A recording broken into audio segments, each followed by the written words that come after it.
Good morning students.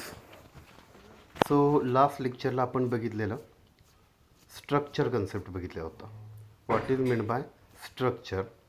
So structure म्हणजे तुम्हाला समजलं असेल की structure is a collection of data items of different data type. त्याचं एक एक्झाम्पल आपण बघितलं होतं. तर आजच्या लेक्चरमध्ये आणखी एक एक्झाम्पल बघूया आपण. सिम्पल एक्झाम्पल आहे स्ट्रक्चरचं, ते बघूया. मी तुमचा कन्सेप्ट आणखी स्ट्रक्चरबद्दलचा क्लिअर होईल. तर ह्यामध्ये तुम्हाला दिसतं आहे की दोन लायब्ररी फाईल ॲड केलेत, stdio.h आणि string.h. स्ट्रिंग का वापरायची?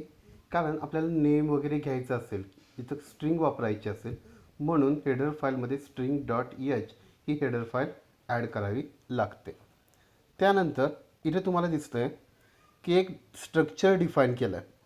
तर ते कोणतं स्ट्रक्चर आहे बघा, स्टुडंट. स्टुडंटचं स्ट्रक्चर डिफाईन केलेलं आहे.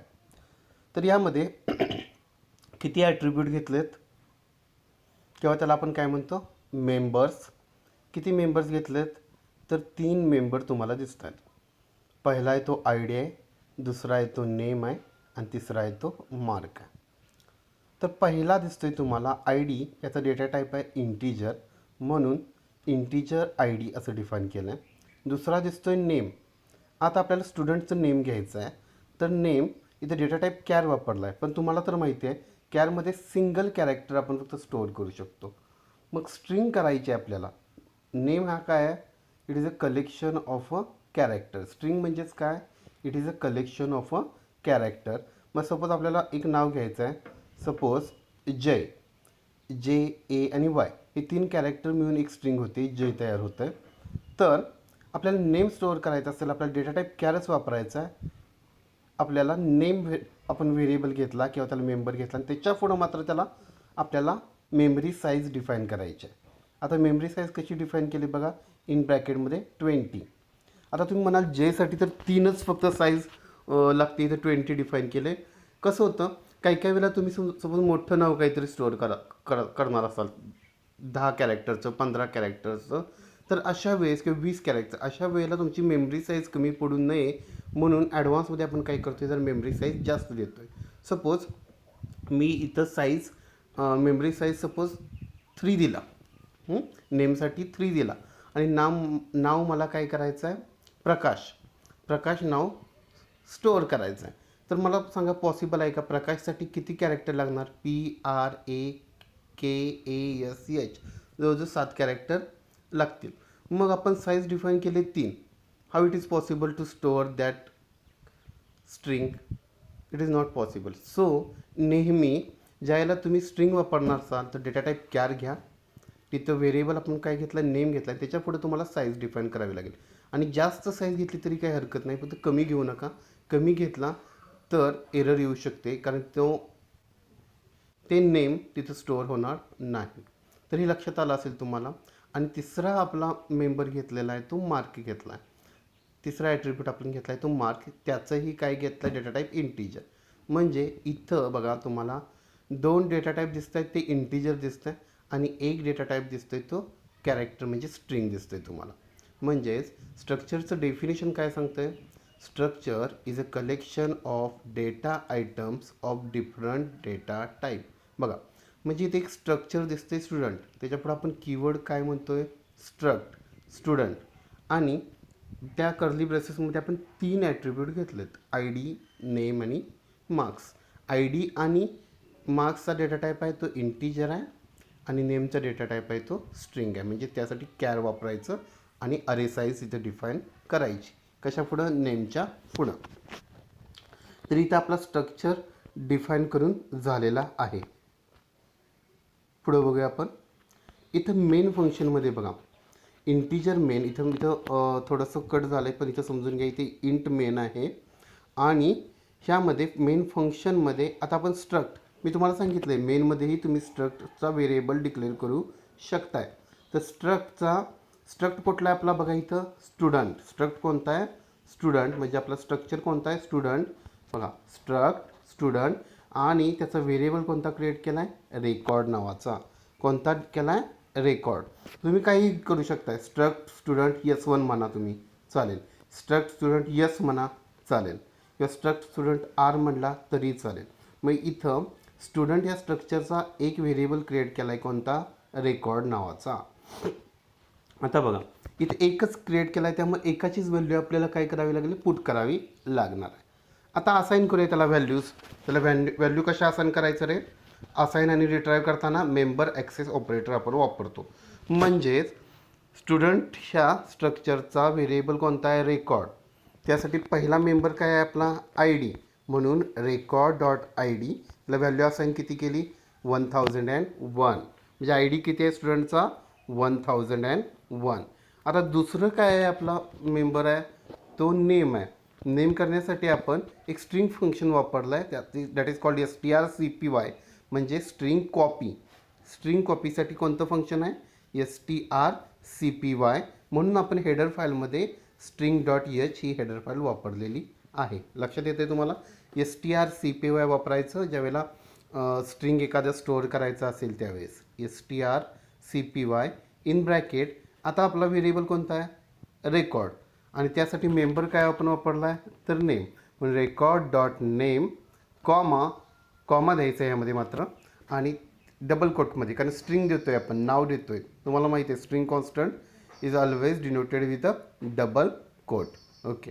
मग रेकॉर्ड डॉट नेम इथं काय नाव दिलं? बालन. इथं नाव दिलेलं आहे बालन. स्ट्रिंग कंप्लीट केली, ब्रॅकेट क्लोज केला आणि सेमिकॉलन दिलेला आहे. आणि तिसरा आपला मेंबर आहे, त्याचं नाव काय आहे? स्टुडंटचा मार्क आहे. म्हणून त्याचा व्हेरिएबल काय आहे? Record dot mark is equal to 89. Marks किती आहेत? 89. ठीक आहे. मग आता हे आपण काय केलं? स्ट्रक्चर एक क्रिएट केला स्टुडंट नावाचा, त्याचा एक व्हेरिएबल क्रिएट केला मेनमध्ये. त्या व्हेरिएबलचं नाव आहे रेकॉर्ड.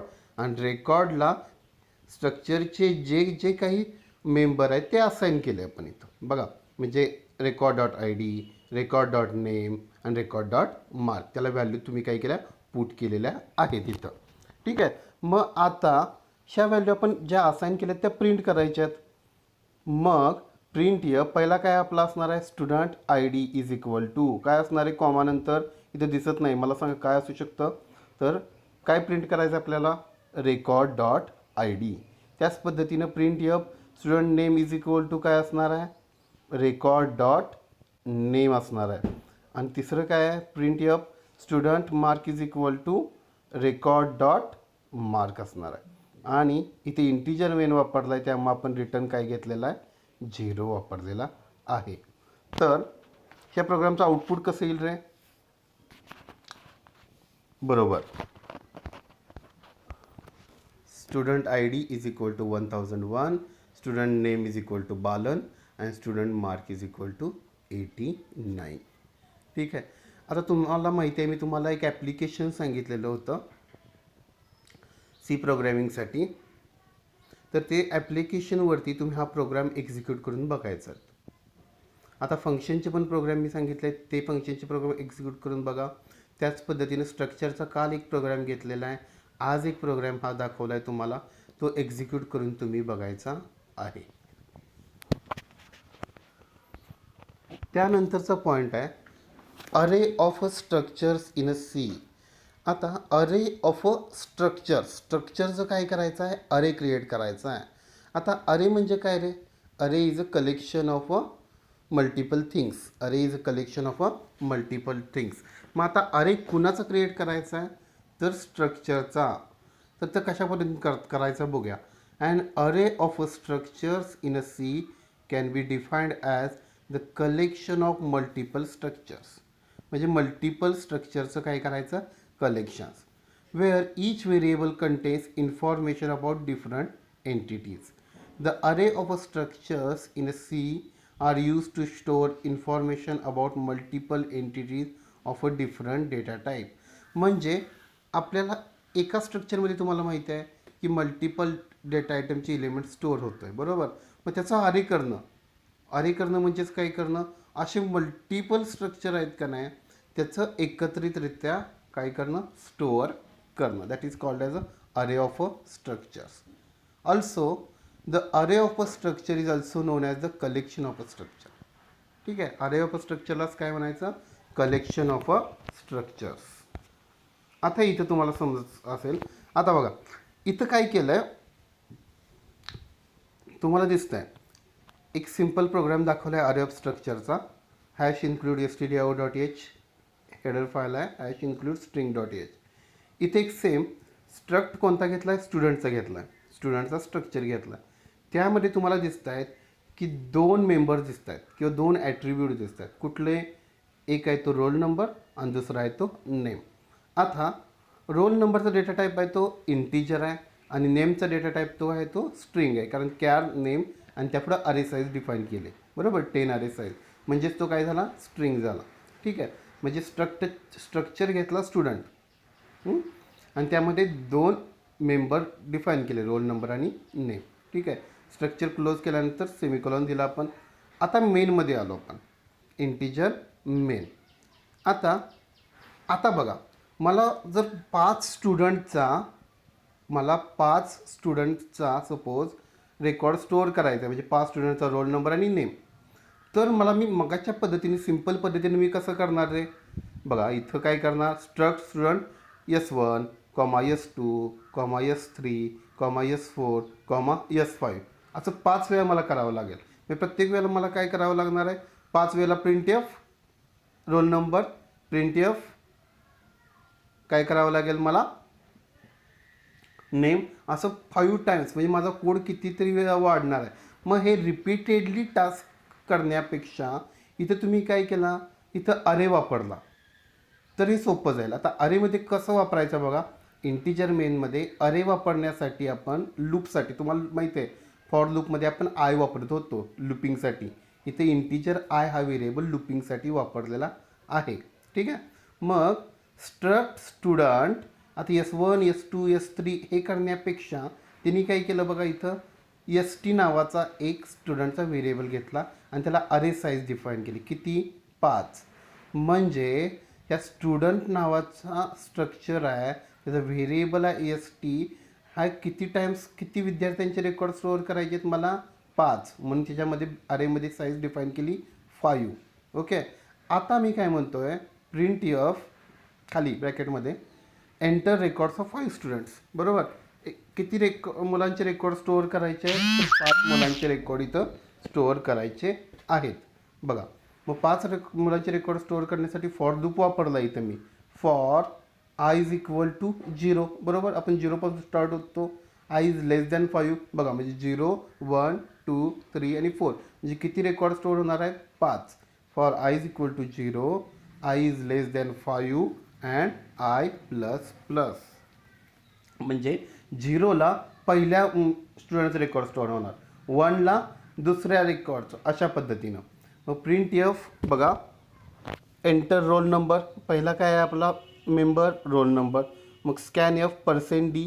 आता त्यासाठी कोणता व्हेरिएबल वापरला, ST ऑफ आय, कारण लूप वापरला आहे, ST of i dot roll number, हे समजून घ्या. एंटर रोल नंबर, स्कॅन एफमध्ये %d, कारण इंटीजर आहे त्याचा data type, and address operator ST काय आहे, स्टुडंटचा व्हेरिएबल आहे. आणि आय का, आय पहिल्या वेळेला कोणत्या, 0ला काय होणार आहे, पहिला रेकॉर्ड, 1ला दुसरा, अशा पद्धतीनं आय काय होणार आहे, लूपिंग एक्झिक्यूट होणार आहे, म्हणून ST of i dot roll number घेतला आहे, बरोबर.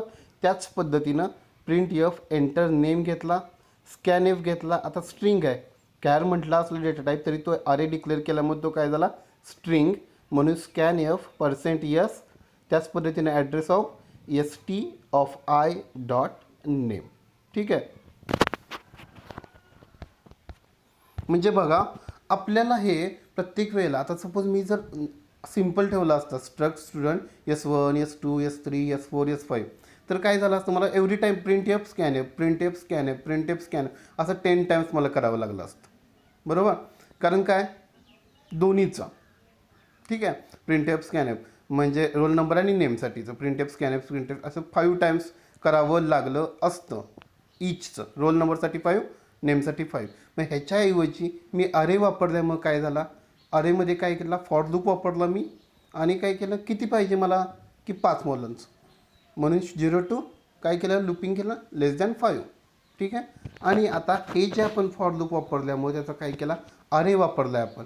ठीक आहे, ST ऑफ 5. आता हा फक्त आपण काय केला, इनपुट करून घेतला आहे, तो प्रिंट करूया. Print F student information list is. आता तेच दाखवायचे आपल्याला. कुठून? पहिल्याची दाखवायसाठी किती असणार आहे? अरे इंडेक्स 0, दुसऱ्यासाठी 1. त्याच पद्धतीने for I is equal to 0, I is less than 5, I plus plus. आणि प्रिंट करा काय काय, slash N roll number name. आता रोल नंबरसाठी काय असणार आहे?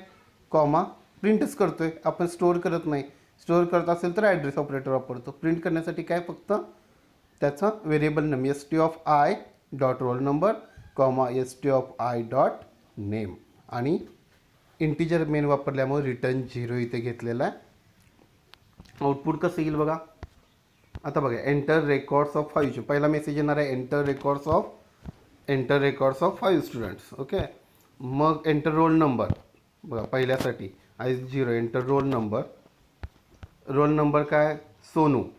परत दुसऱ्यासाठी काय असणार आहे? Roll number 2 name Ratan. Enter roll number 3 Vimal. Enter roll number 4 James. Enter roll number 5 Sarfaraz. आणि ही सगळी स्टुडंट इन्फॉर्मेशन लिस्ट तुम्हाला roll number 1 name Sonu, roll number 2 name Ratan, roll number 3 name Vimal, role number 4 name gems and role number 5 name Sarfaraz. अशा पद्धतीनं तुम्ही अरे of structure create करू शकता. अरे ऑफ स्ट्रक्चर केल्यामुळे काय होतं आहे की रिपीटेडली जो टास्क होता आपला, की नंबर ऑफ स्टुडंट्स आपल्याला जर नंबर ऑफ स्टुडंटचा रेकॉर्ड स्टोअर करायचा असेल तर तुम्हाला जास्त कोड लिहावा लागला असता. त्याच्याऐवजी तुम्ही काय केला, अरे ऑफ स्ट्रक्चर क्रिएट केला आणि तो फॉर लूपमध्ये क्रिएट करून तुम्ही नंबर ऑफ स्टुडंटची इन्फॉर्मेशन तुम्ही स्टोअर करू शकताय, तशीच ती रिट्राईव्हही करू शकताय. तर आजच्या लेक्चरमध्ये आपण बघितलं की स्ट्रक्चरमधला आणखी एक तुम्हाला सिम्पल प्रोग्राम मी तुम्हाला स्टुडंटचा एक्सप्लेन करून सांगितला आहे. आणि अरे ऑफ स्ट्रक्चरमध्ये सुद्धा मी स्टुडंटचंच एक्झाम्पल घेतलं, कारण तेच कंटिन्यू तुम्हाला समजण्यासाठी सोपं जाईल.